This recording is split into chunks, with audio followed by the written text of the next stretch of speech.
Olá, bem-vindos ao podcast Crer para Viver. Esse é o nosso episódio de número 43 com o tema A Conversão e a Antropologia da Liberdade Humana. Eu sou Timóteo Madaleno, sou mediador aqui dessa mesa. Eu sou psicólogo de formação, sou doutor em psicologia pela UNB, sou professor de psicologia e educação do Instituto Federal de Goiás, aqui no campus Goiânia. Eu também tenho uma formação em teologia pastoral e urbanidade. Professor Cláudio Ivan de Oliveira, também é psicólogo de formação, doutor em psicologia pela UNB, tem uma formação em teoria social e também tem uma formação em teologia pastoral e urbanidade. E o professor Anderson Cleiton Pires, ele é filósofo, é teólogo, é sociólogo. Ele tem um doutorado em Sociologia pela Universidade Federal do Rio Grande do Sul e tem um doutorado em Teologia, em Hermenêutica Bíblica, especificamente em Hermenêutica Bíblica pela EST de São Leopoldo do Sul.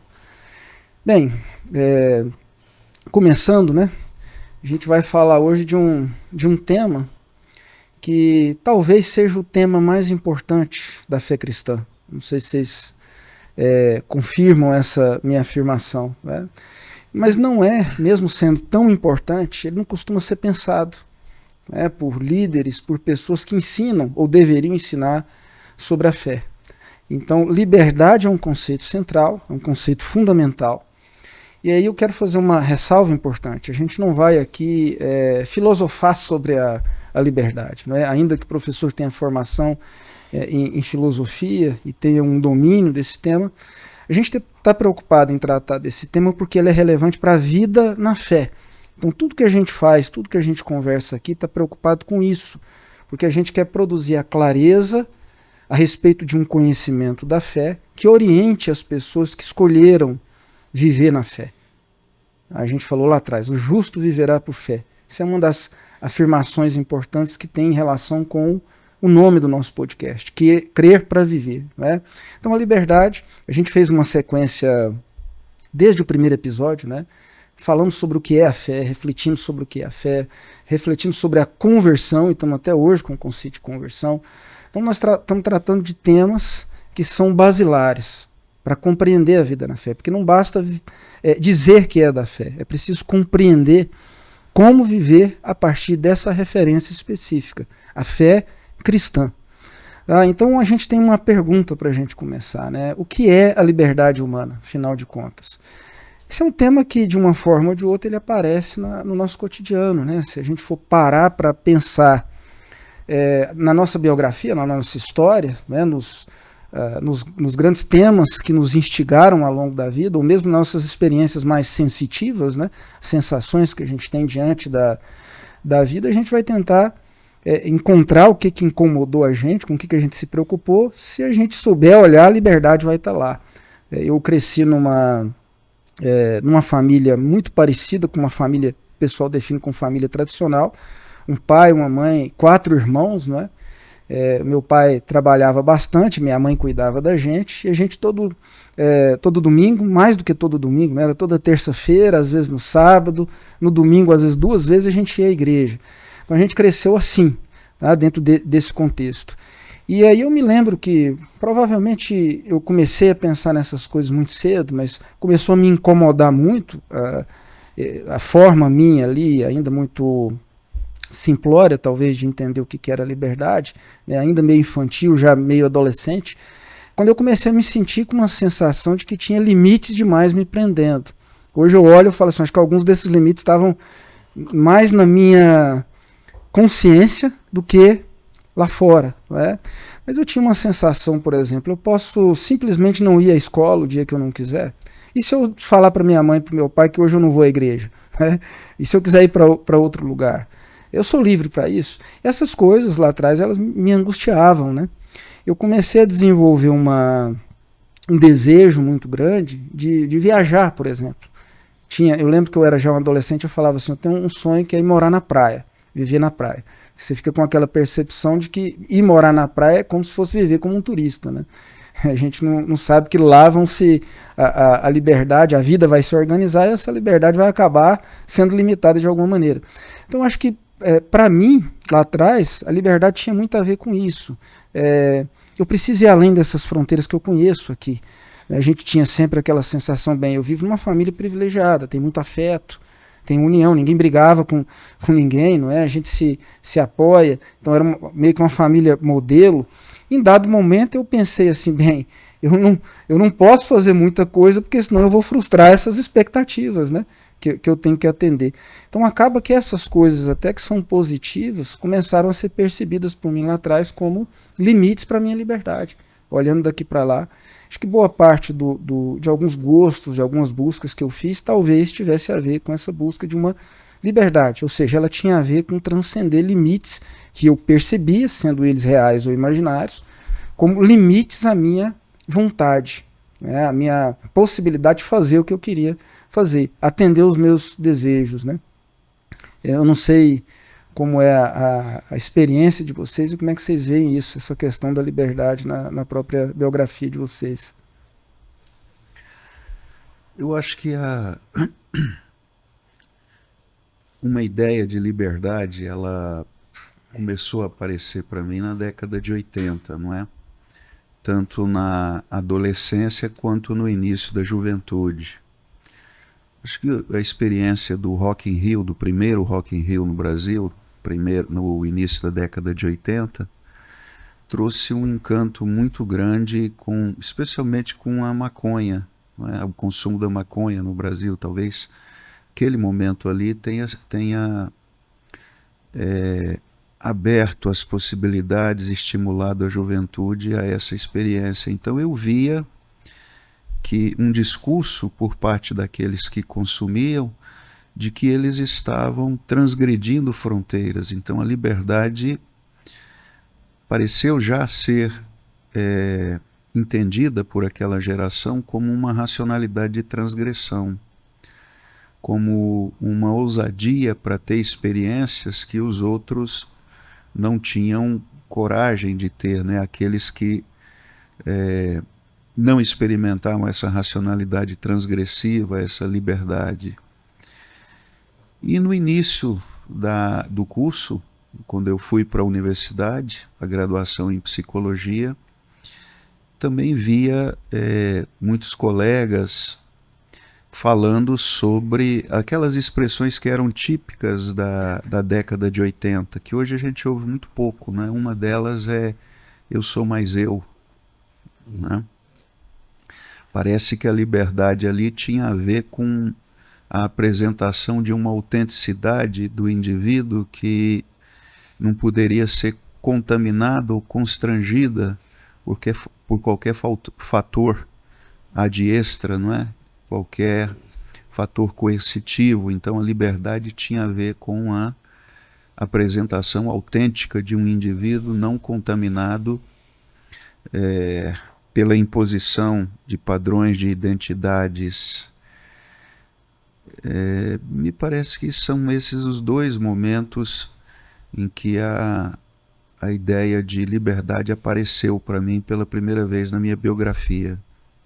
Na sua adolescência, você tem mais ou menos uma noção de como é que você buscava?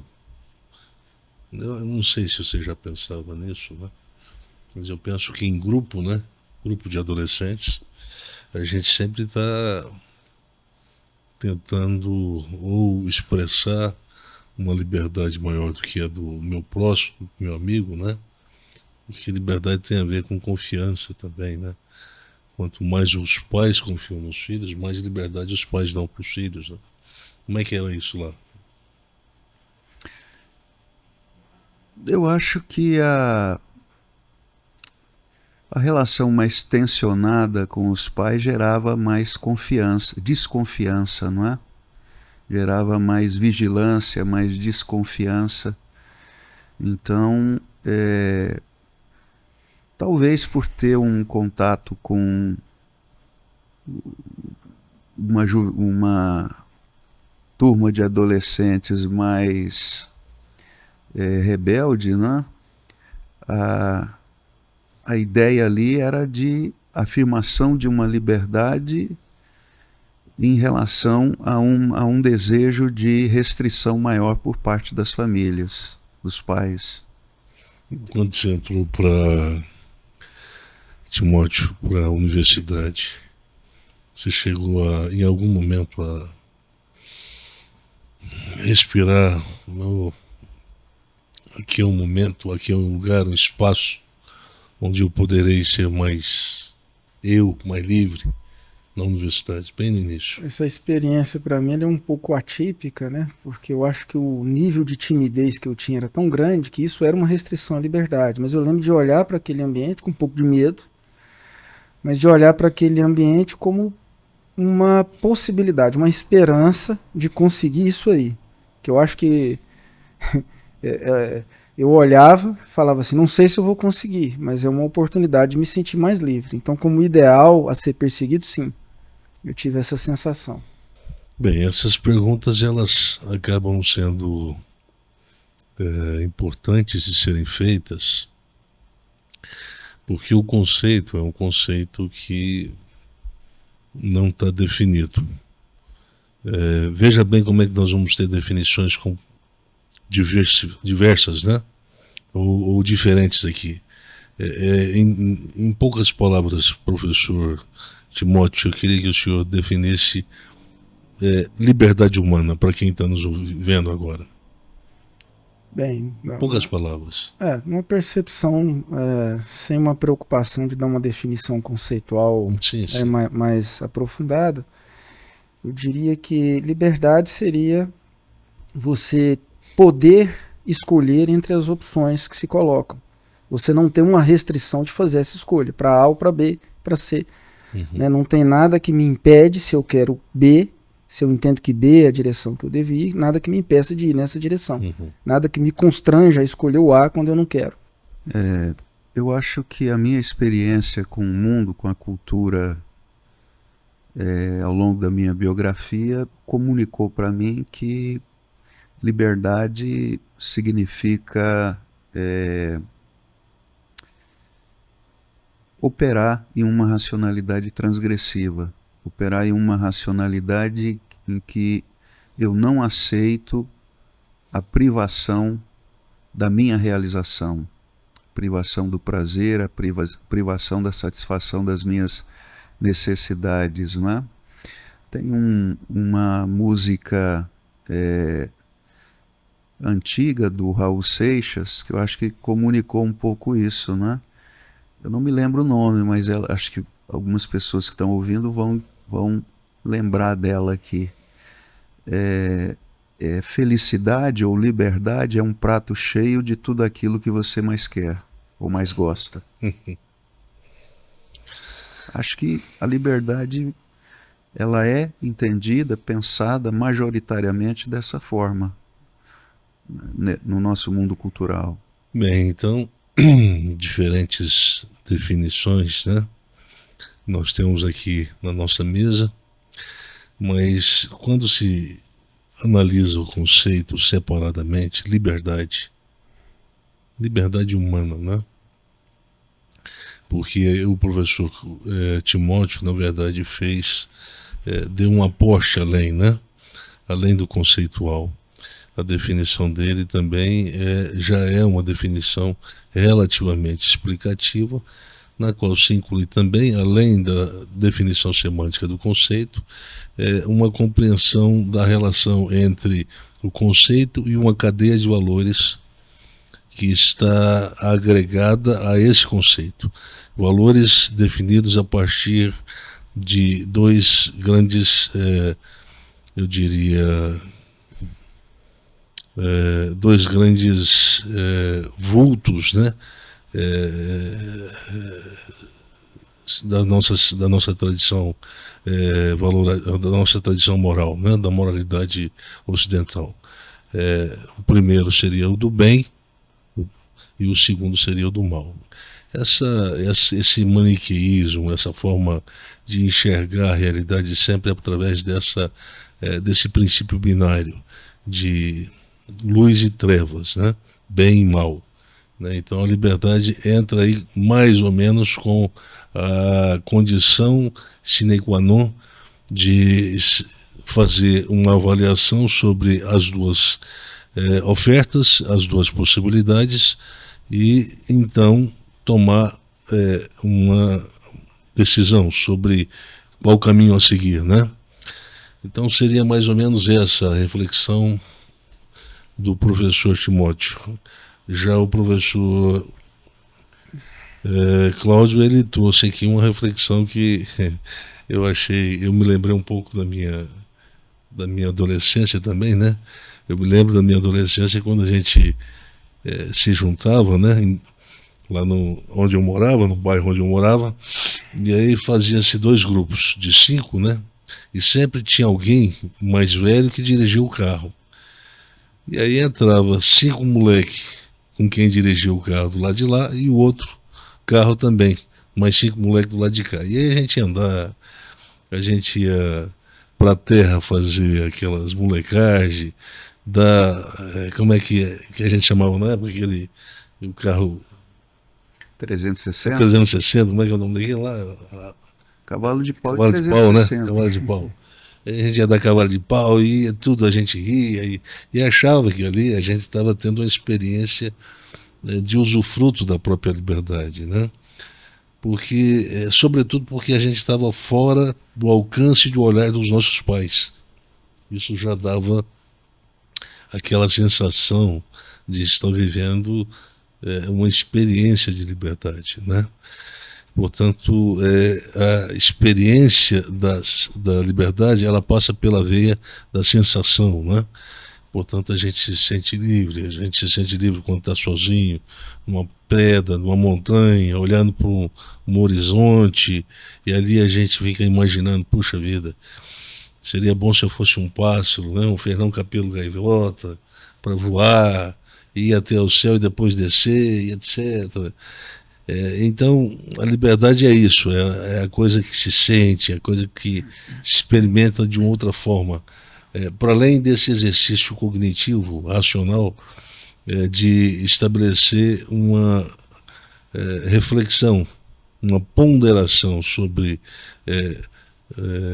a base moral da liberdade, né? Então, nós temos essas duas, eu diria, essas duas tendências para se pensar a liberdade humana. No entanto, por liberdade, e a expressão então é uma expressão que já aparece dentro da nossa tradição cristã proto-paulina, né?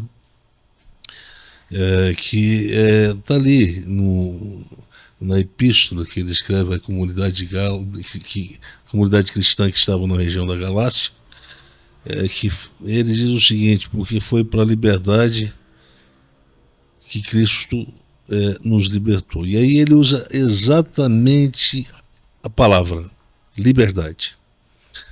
Não há aqui a intenção dele fazer ou estar usando o conceito para estabelecer qualquer tipo de norte doutrinário para aquela comunidade. Entendo que a comunidade era uma comunidade formada por uma maioria helênica e, portanto, tinha, provavelmente, embora havia muitos helênicos ou judeus de fala helênica dentro dessas comunidades, havia uma certa, eu diria, familiaridade, né? Porque ali nós temos, porque foi para a liberdade que Cristo nos libertou. Então, sugere uma travessia, né? Uma travessia. Sugere que o que Cristo fez na cruz tem um significado, eu diria, antropológico, né? De imediato. Ou seja, é como se a gente fosse colocado todos. A dívida, ela foi quitada e, portanto, não há mais dívida de condenação.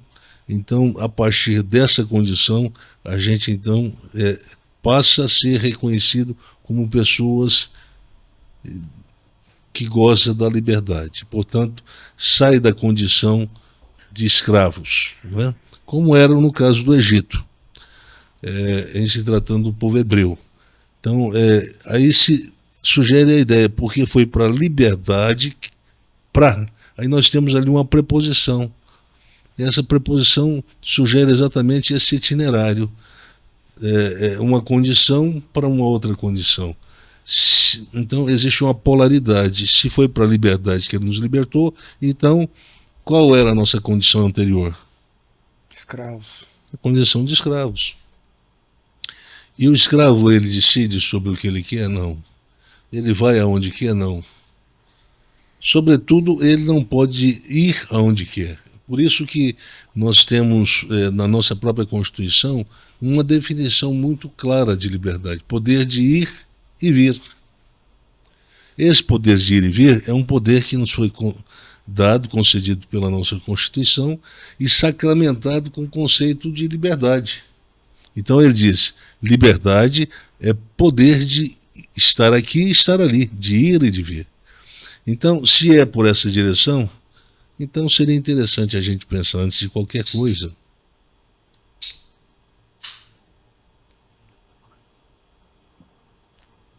Que a liberdade tem a ver com mobilidade. Liberdade é poder de mobilidade. Então, há alguns anos atrás, quando eu ainda morava na região sul do país, em Santa Catarina, eu me lembro que eu comecei a fazer uma porção de reflexões sobre o tema da liberdade. E naquela época eu postei alguns dos artigos, eu postei no Facebook da minha esposa, né? E ela até falava assim, olha, você põe esses artigos lá, eu fico constrangida porque às vezes as minhas amigas me perguntam, mas se faz umas reflexões boas e bota lá, e aí eu fico sem saber como é que eu vou reagir, né? Aí ela diz, não, aquilo lá tudo é do meu marido, eu não faço nada daquilo não. E aí eu me lembro que algumas, o professor Timóteo, eu enviei para ele enviar para algumas revistas, jornais, né, sei lá, e foram publicadas algumas, né? Alguns foram publicados na Gazeta do Povo, jornal lá de Curitiba. E outras nós vamos trazer para o nosso podcast, quer dizer, esses são artigos que, muito embora boa parte deles ainda não foram editados, não foram colocados ainda em jornais ou revistas, como a gente sempre tem a gente tem o hábito de fazer, né? O importante é que essas reflexões elas já são pregressas a esse momento. Na verdade, elas refletem uma reflexão que já vem de muitos anos. A primeira reflexão que eu fiz sobre o conceito de liberdade foi em 1993. Já são quantos anos aqui para lá? 30 anos, né? Então eu fiz o primeiro artigo, é um artigo tratado, né? O título era Penhor da Liberdade. Um artigo bom, um artigo que eu fiz na época, uma reflexão, eu diria, antropológica, né? Teológica e filosófica do artigo, do conceito, né? De liberdade. Então é um artigo que eu sempre tive uma certa, eu diria, um certo interesse, não diria um interesse obsessivo, mas quase obsessivo pelo conceito de liberdade, porque esse é o conceito que se tornou um conceito problemático dentro da tradição, tanto judaica quanto cristã. Então, o conceito de liberdade ele precisa ser bem compreendido, porque se ele não for bem compreendido pelos cristãos, eles vão ter dificuldade de explicar o resto sobre os grandes temas do Novo Testamento. A salvação, a condição de pecador, a condição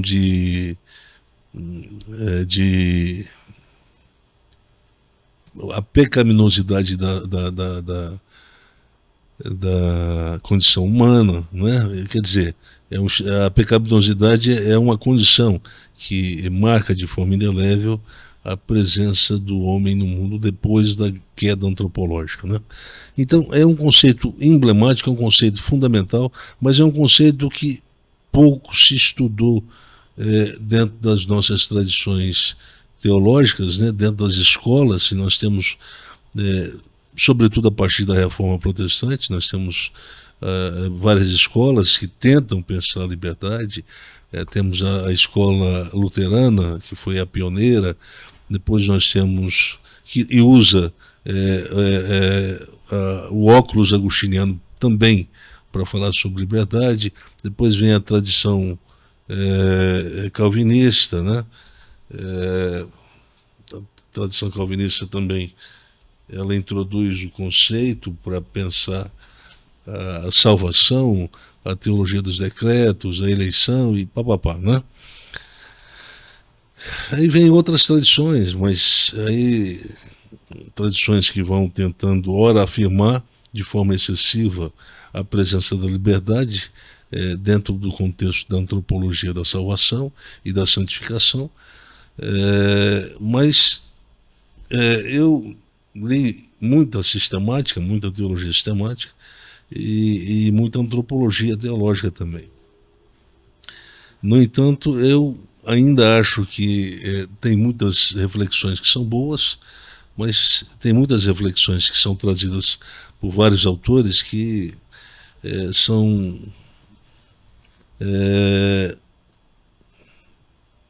escassas. Parece que os escritores tinham uma certa ou dificuldade de falar sobre o tema, ou medo de falar sobre o tema. Dá a impressão que nós, não sabendo falar muito bem sobre o tema, nós podemos comprometer a base, o fundamento da cristologia, da antropologia, da soteriologia.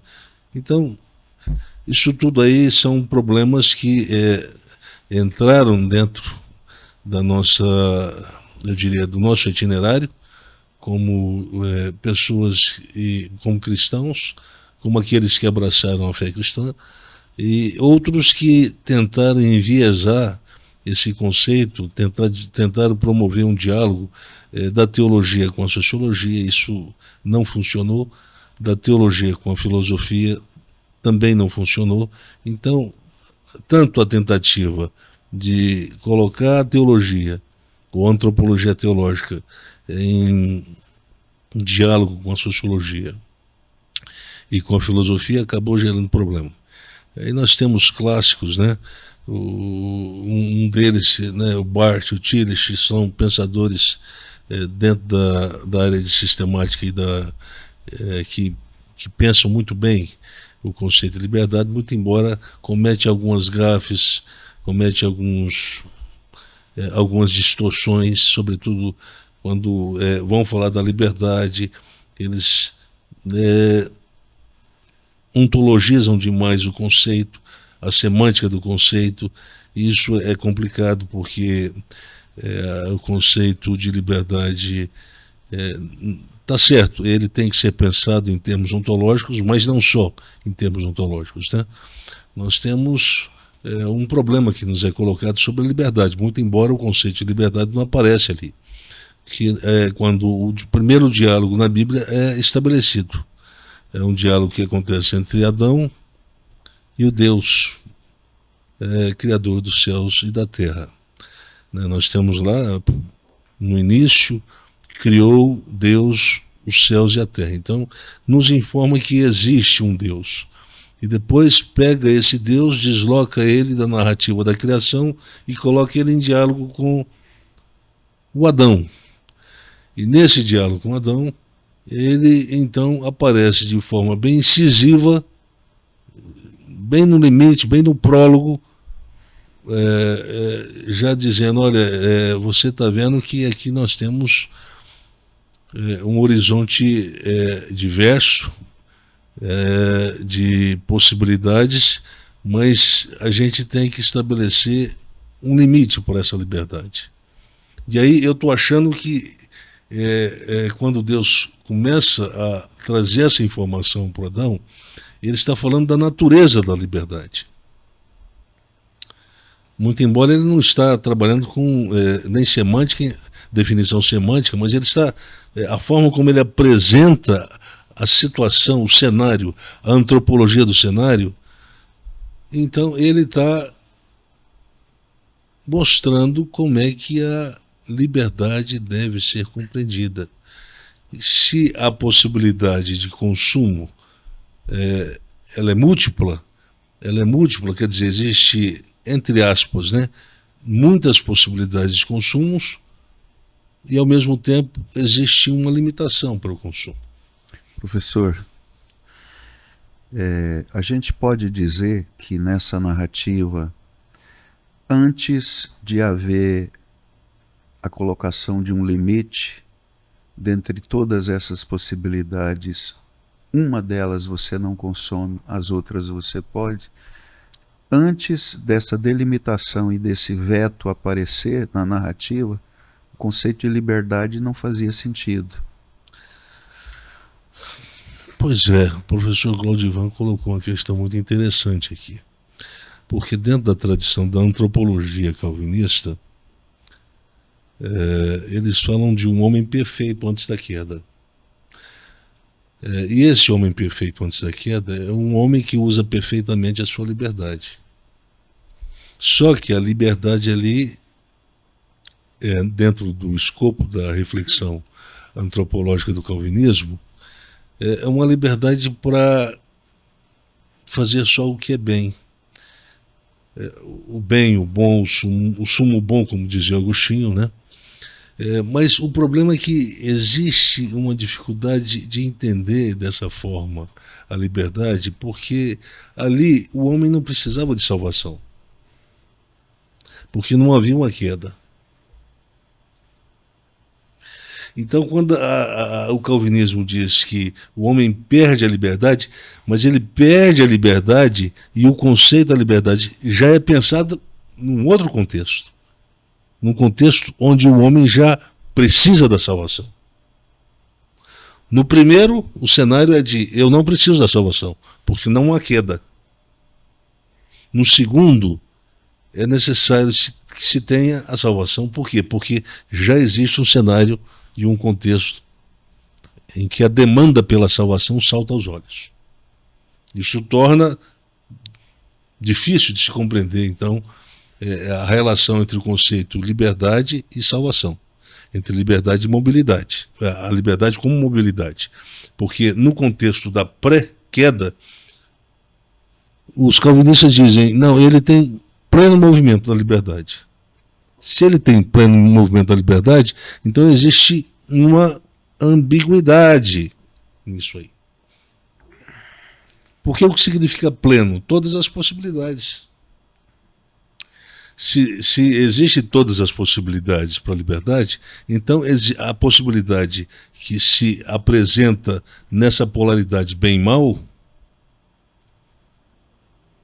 ela se torna, por assim dizer, uma possibilidade de alcance moral da própria liberdade.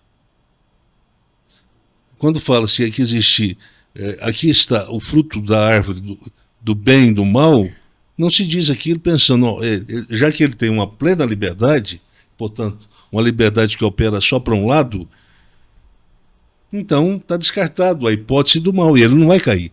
O fato é que ele caiu. Não poderia se dizer que ele estava sendo tentada, não é? Se não há essa... E ali, se ele é um homem que a tradição calvinista diz que ele está em perfeita condição moral, sana, psicológica, eu quero dizer, se ele está em plena, goza de plena saúde psicomoral, então por que essa disposição para realizar o que não podia ser realizado aparece? A gente pode dizer que diante da oferta da serpente, ela cobiça. Mas a serpente tem um diálogo posterior ao diálogo do Adão com o Deus de Adão, Deus da criação. É um evento posterior. Eu estou me detendo primeiro só nesse evento do diálogo do Adão com o Deus da criação. E aí, nesse evento, nós temos um homem que goza de de perfeição moral, de juízo moral perfeito. Portanto, ele sabe avaliar. Olha, no dia que deste comer, morrerás. Olha, então, esse aqui eu não como. Então, nesse ponto, ali, o Adão goza de lucidez, de sobriedade, mas aí depois a serpente encontra com Eva. E ela diz, olha, Deus está mentindo para vocês. Esse negócio que se vocês comerem vão morrer, isso é balela. Deus está mentindo. Experimenta. Porque no dia que você comer dessa árvore, do fruto dessa árvore, você será como Deus, conhecedor do bem e do mal. Mas o problema é que quando se conhece o mal, deixa de ser perfeito. Correto? Essa é a lógica. Se ele fizesse a opção por comer, ele estaria praticando o quê? Não era o mal? Seria o mal. Porque seria o quê? Um ato transgressor da própria liberdade. Fazendo uso de uma liberdade que não poderia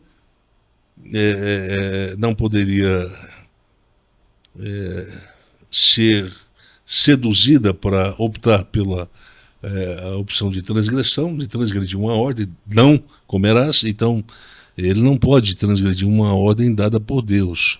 O fato é que a esposa o convenceu de que se ele transgredisse a ordem de Deus, isso não lhe causaria nenhum prejuízo psicomoral. E aí ele resolve então com a Eva,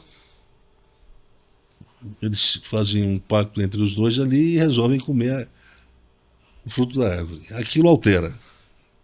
A gente falou um pouco sobre essa alteração naquele tema sobre o Natal, né? Aquilo altera tudo. E a partir daquilo então, nós temos uma realidade que se bifurca entre o homem antes e o homem depois, que resolve comer o fruto da árvore proibida. E aí então nós temos a definição de um homem como um ente imperfeito. Por que ele é imperfeito? Porque ele transgrediu a ordem.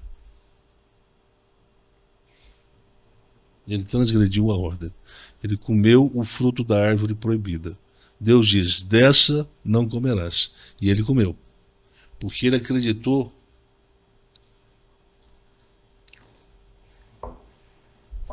que o diabo, personificado na figura mítica da serpente, tinha dito a verdade. Foi convincente.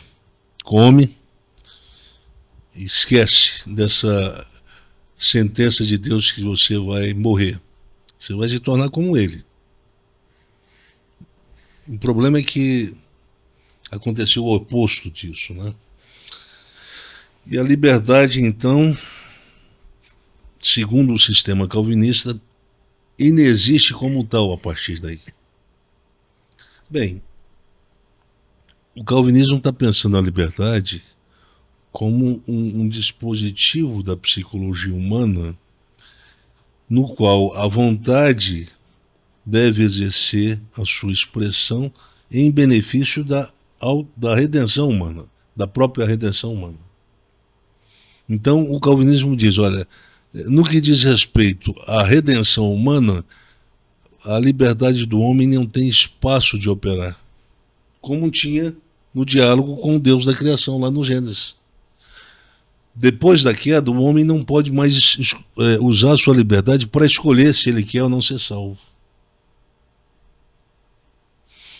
Então, já que a liberdade, fundamentalmente,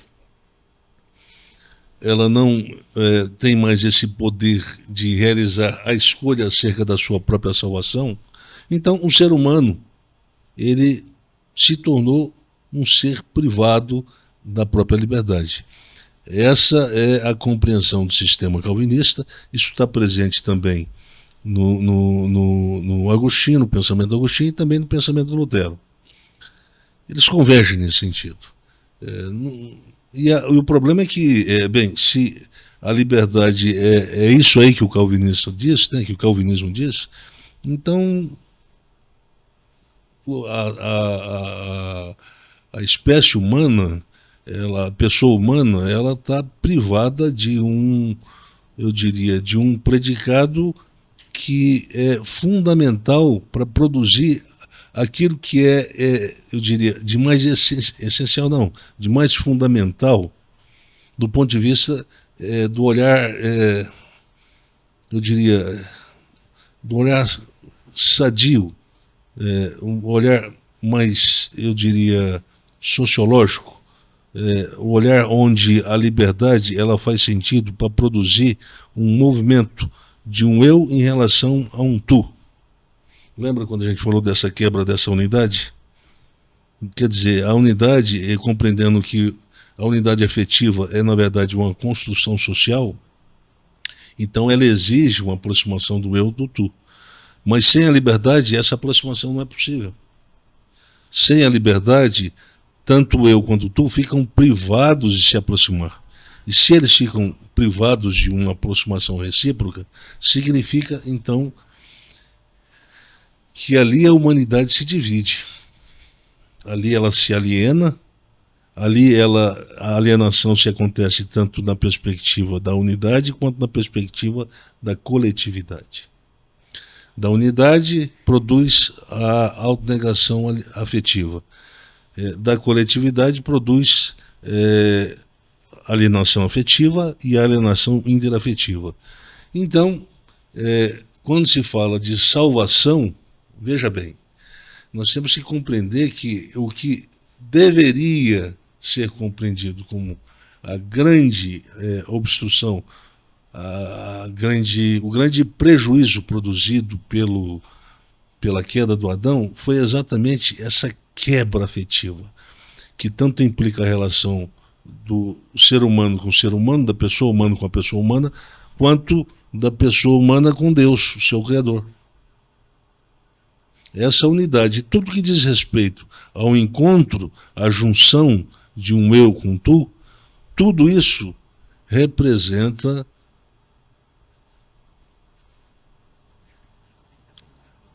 a quebra dessa unidade afetiva. Então, salvação é um conceito que deve ser lido à luz dessa quebra da unidade afetiva. O senhor acha que a narrativa que vem um pouco mais na frente da história do Caim, do Abel, ilustra bem o resultado dessa quebra? Exatamente. Obrigado, professor Timóteo, porque aí você está exatamente indo para onde eu estou conduzindo. O nosso ouvinte e também o nosso... Porque a gente tem uns streamings de áudio e de vídeo, né? Sistema de áudio e vídeo. É isso aí. Então, veja bem, para você que nos ouve e que nos vê nesse momento, a liberdade deve ser compreendida como poder de mobilidade. Por que é poder de mobilidade? Porque tem um destino, tem uma finalidade. A finalidade é se aproximar do tu, o eu do tu. Esse tu que pode ser representado tanto pelo meu próximo quanto por Deus. Amarás a Deus com todo o teu coração, alma, entendimento e força, e ao teu próximo. Está aí a síntese da unidade afetiva. Isso foi quebrado. Isso foi quebrado lá atrás. Portanto, a salvação representa também a restauração dessa unidade. A promessa de restauração para essa unidade afetiva que foi quebrada lá atrás. Salvação não olha, está vindo um cometa, ou está vindo um asteroide, vai bater na Terra, vai destruir tudo. Quem tiver aceito a mensagem da fé cristã vai ser tirado da Terra. Aquele filme, né? Presságio. É isso? Isso. Isso é salvação? Não. Salvação tem a ver com na dimensão antropológica, na dimensão interpessoal, na dimensão intersubjetiva. É um afeto que precisa ser restaurado. É uma confiança que precisa ser restaurada.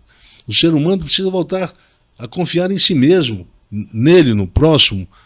Tem que haver recíproca, porque se não houver recíproca, olha bem, é macho e fêmea. Se eles não confiarem reciprocamente, acabou. Não tem um plano de replicação da vida humana. Não tem como acontecer isso. Pode acontecer qualquer coisa, menos isso.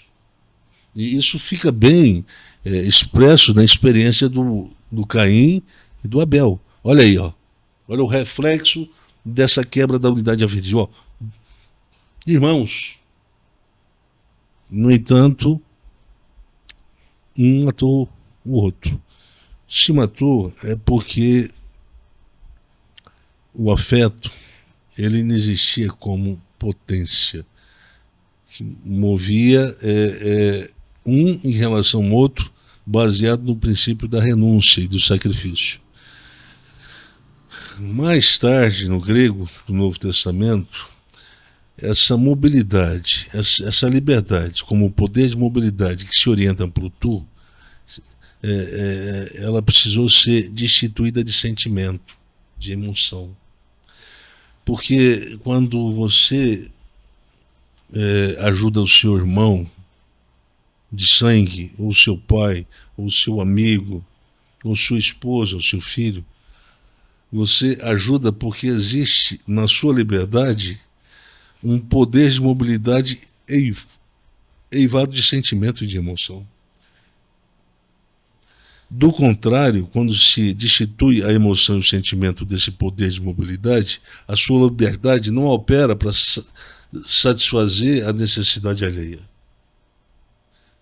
Não sei se vocês estão me entendendo aqui. Então, isso reflete que houve, de fato, a quebra da unidade afetiva.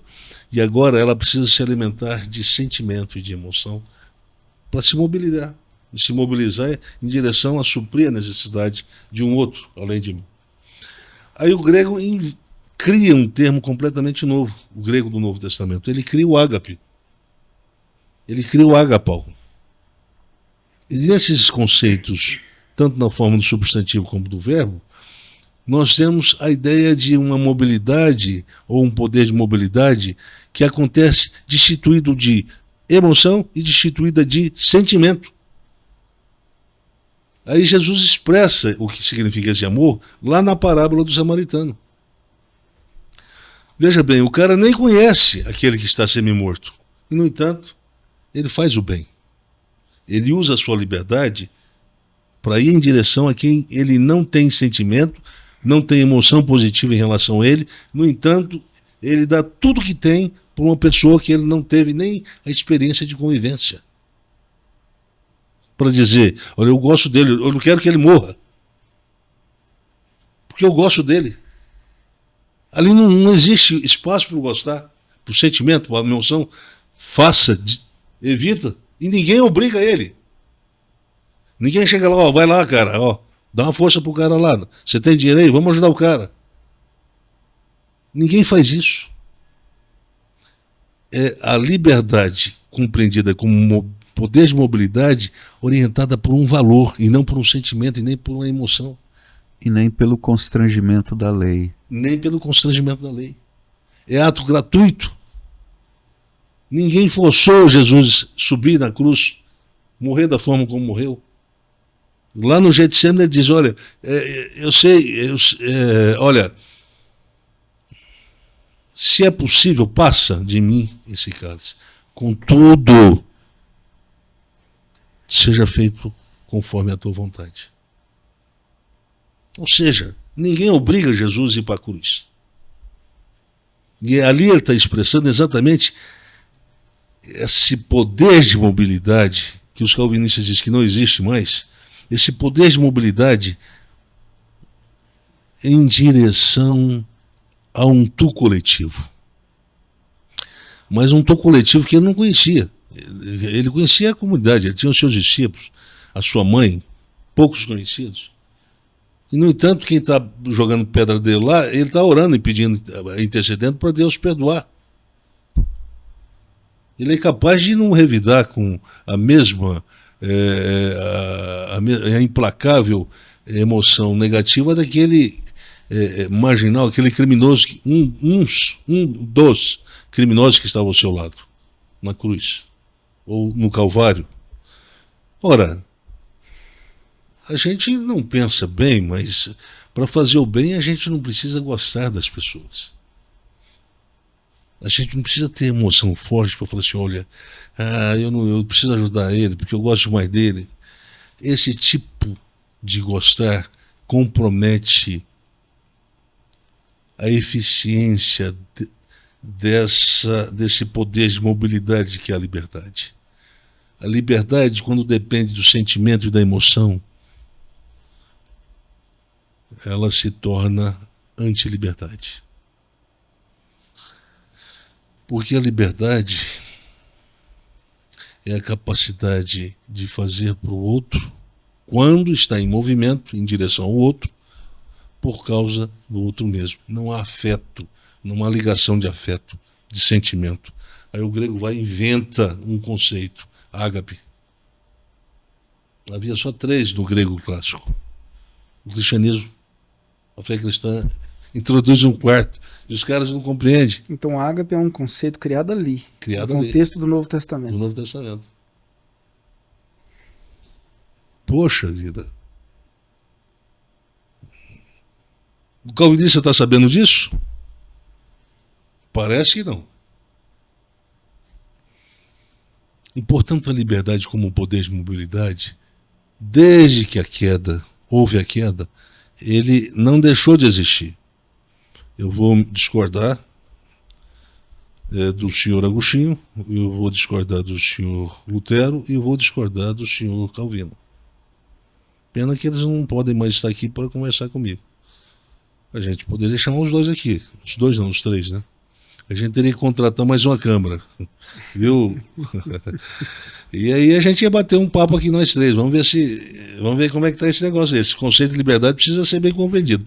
Porque está havendo uma bagunça. A antropologia evangélica hoje, eu não sei exatamente em que sentido, aonde ela se perdeu, mas ela se perdeu.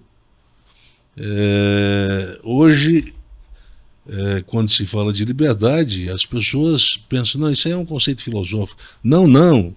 Liberdade humana é um conceito bíblico. Está ali, ó, em Gênesis. Aparece, ele é revelado ali no diálogo do Deus da criação com o seu a primeira pessoa criada, o Adão. Eu vou dar só um esclarecimento aqui, porque esse Adão é um conceito, não é um substantivo coletivo no hebraico, que tanto pode ser traduzido como humanidade, né? Adam significa humanidade, ser humano, mas existe também o sentido de ser uma pessoa, porque Deus está estabelecendo um diálogo com a primeira pessoa criada. Ali não tem a humanidade toda em diálogo com Deus, Deus da criação. Existe uma pessoa, uma unidade. Então, os 2 sentidos. Porque no hebraico o Adam é o homem, o anthropos. E o Av, o Av é o pai. É porque a gente tem a expressão que divide o gênero no grego, né? Então nós temos o Guiné e o Aner, né? O Guiné para a mulher e o Aner para o homem, né? Então nós temos no hebraico também temos essa mesma divisão, né? Então a divisão para o homem, e é uma expressão hebraica que define o gênero másculo e o gênero fêmea, né? Então Adão não define o gênero. Diz mais respeito à espécie humana, né? Pois bem, então ali nós temos representado um ponto de partida para se pensar a liberdade. Ali a liberdade é falada sem aparecer na forma conceitual. Então Deus está dizendo que aqui liberdade significa gozar de todas as possibilidades, com exceção de uma. A liberdade é isso. Então eu descubro que a liberdade ela tem restrição. E o Paulo, provavelmente pensando nessa tradição, ele diz que todas as coisas me são lícitas. Olha lá. Deus apresentando para o Adão. Todas as coisas me são lícitas. É exatamente algo parecido com isso que Deus fala com Adão. E o Paulo pega de lembrança, provavelmente de memória, isso aí que estava, esse trecho, essa parte da Bíblia hebraica, e traz para a reflexão da fé cristã, da ética da fé cristã. Todas as coisas me são lícitas, mas nem todas me convêm. Ele está falando do quê? Da liberdade. Então, a liberdade não significa poder todas as coisas. A versão que se dá hoje é de uma liberdade que não tem fronteira moral. Pode fazer qualquer coisa. Aquela expressão daquela cantora americana, pop, nós estamos num tempo marcado pela vontade de pecar, pela necessidade de pecar, pelo dever de pecar. O pecado se tornou a moda. Né? Então, o que é o pecado? É fazer tudo o que se quer. E é fazer tudo o que se pode, mas o conceito entre o dever e o poder aparece no capítulo 7 de Romanos de uma forma dissociada. E que, de fato, também expressa a natureza operacional da própria liberdade ali. Eu diria ôntica e ontológica e operacional. Porque o que ele quer, ele não consegue realizar, que é um ideal. O que ele pode, com restrições. Então, nós temos uma liberdade condicionada. Eu vou usar aqui a expressão do Merleau-Ponty. Uma liberdade condicionada. Uma liberdade que existe como tal, mas não é uma liberdade que não tem oposição. Tem oposição. E para a fé cristã, a oposição é o limite estabelecido pela agathosune. A bondade. A ética é o caminho da bondade. Como diz o profeta Isaías, né?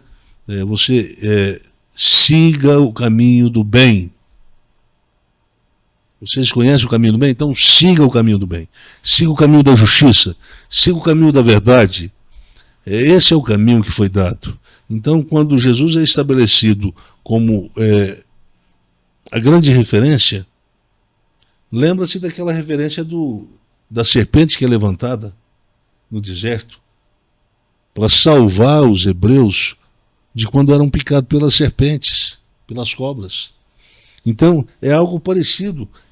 O Cristo é levantado como grande referência. Quando aparece naquela experiência da transfiguração, com Jesus e os seus 3 discípulos, ali é para dizer, olha, agora existe uma referência maior, que não está personalizada nem na lei, com Moisés, e nem nos profetas, com Elias. Então agora nós temos o caminho. É o caminho.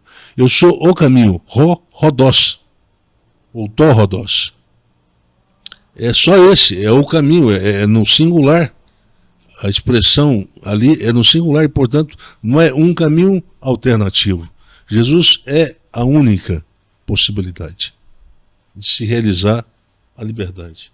Portanto, a liberdade tem a ver com a prossecução de uma vida moral baseada nos valores que ele ensinou, nos valores que ele realizou enquanto tal, como pessoa.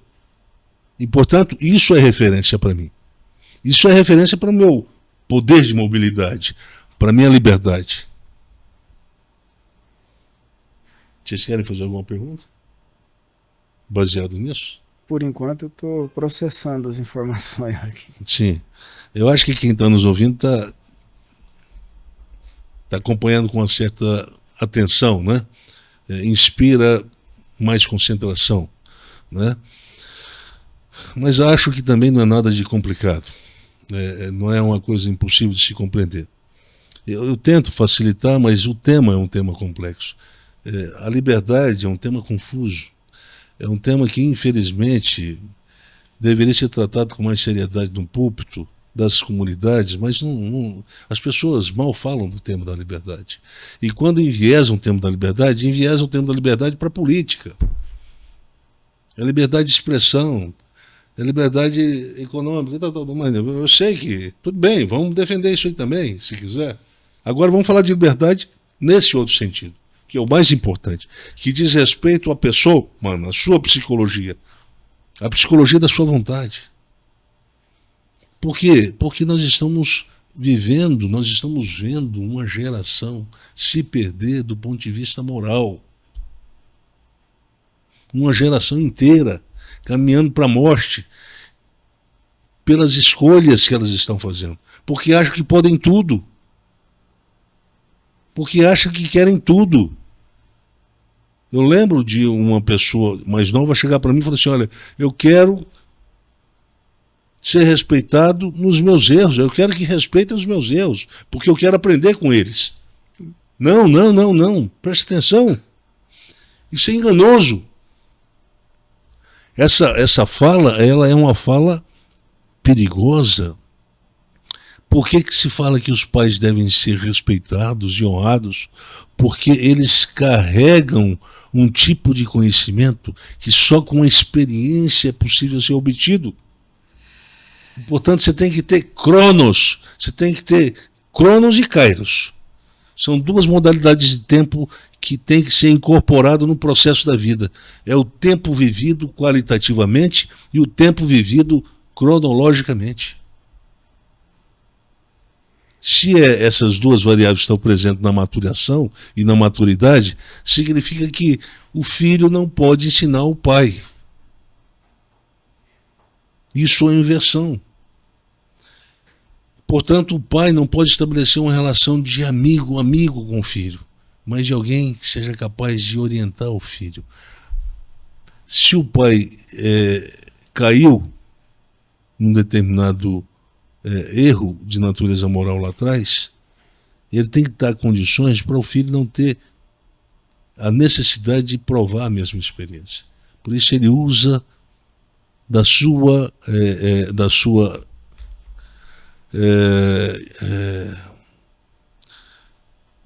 a sua bagagem, né? A sua bagagem de vida, e torna isso uma espécie de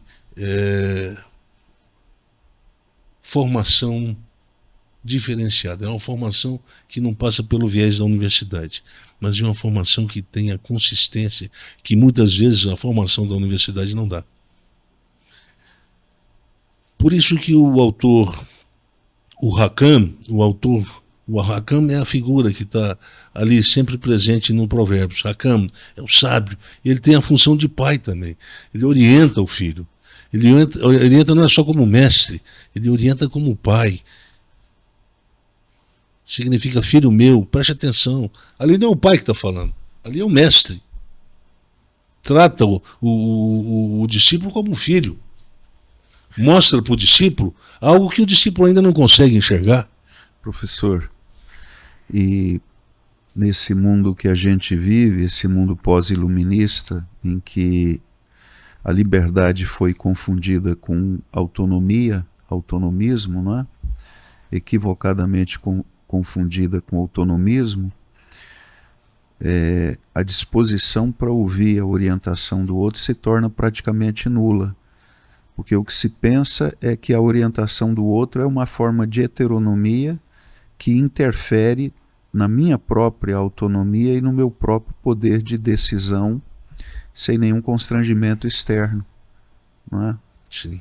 E até me lembrei da nossa conversa, que a gente estava refletindo para preparar esse podcast de hoje. O professor Cláudio comentou, né, da frase lá do... O cara era um ocultista e um hedonista britânico chamado Aleister Crowley, e que aparece na música do Raul Seixas, né, que cita a frase icônica do grupo que ele criou, da filosofia que ele criou, que é: faça o que tu queres, pois é tudo da lei. Né? A geração de agora parece seguir nessa tendência, que é uma tendência de base hedonista. Não é viver sem fronteiras. Não é viver sem fronteiras, né? Por isso que eu não tenho TIM. Bem, nós temos aqui 6 perguntas para serem feitas em torno do tema da liberdade humana. Então, nós queremos responder essas 6. Tentaremos, a partir do próximo podcast, respondê-las de uma forma mais rápida, porque todas as perguntas são importantes, mas infelizmente a primeira pergunta seria a pergunta mais complicada, mais complexa de ser respondida, né? Mais complicada no sentido de que ela demandaria uma resposta mais prolongada. Eu teria que trabalhar o conceito em tradições do antigo. Primeiro, o que é liberdade humana? É essa? A liberdade. Então, para responder essa pergunta da liberdade humana, eu tive que viajar no tempo, na história, né? E olha que com restrições, né? Para não se tornar uma coisa ainda mais difícil para quem está nos ouvindo ou nos vendo. Enfim, a próxima escalada é responder as 5 perguntas que nos restam, tá? O professor e nosso moderador, né, o professor Timóteo, ele está com as perguntas e ele vai nos conduzir a partir do próximo podcast, né? Vai nos conduzir para a gente então cumprir esse nosso compromisso de responder todas as perguntas, tá? Não vamos deixar nenhuma de fora. Nem que leve um episódio por pergunta, não tem problema. Pois é. Agora, quem está nos ouvindo e está nos vendo, saiba que é um tema que vai ser levado. Nós vamos conversar sobre liberdade por muito tempo. É um tema que vai durar. Por que eu resolvi trazer esse tema e quero que ele seja tratado com o mais tempo possível? Porque, na minha percepção, é exatamente um tema que nos falta. Os nossos irmãos de comunidade evangélica, católica, protestante, precisam entender mais esse tema. Porque isso diz respeito à qualidade de vida no cotidiano de cada um.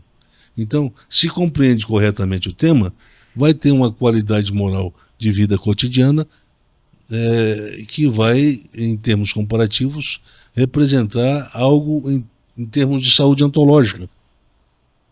Nós poderemos, compreendendo melhor o tema, nós poderemos analisar melhor as opções, as alternativas que a lógica do cotidiano traz para cada um de nós. Então, é por isso que o tema precisa ser bem compreendido. Inclusive porque a antropologia do Novo Testamento, sem a compreensão desse tema, se torna praticamente misteriosa, inalcançável, inatingível do ponto de vista da compreensão. Então vamos lá, nós vamos fazer um esforço. Eu daqui, professor Claudivan, professor Timóteo, nós vamos fazer o esforço de trazermos a reflexão, mas nós precisamos que você também, daí, nos ajude tendo paciência para ouvir o que a gente tem para apresentar, tá bom? E o que você puder fazer por nós, levando esse tema, levando essa reflexão do podcast adiante, levando para pessoas, encaminha, né? Veja o que você pode fazer para nos ajudar nesse sentido aí, tá ok?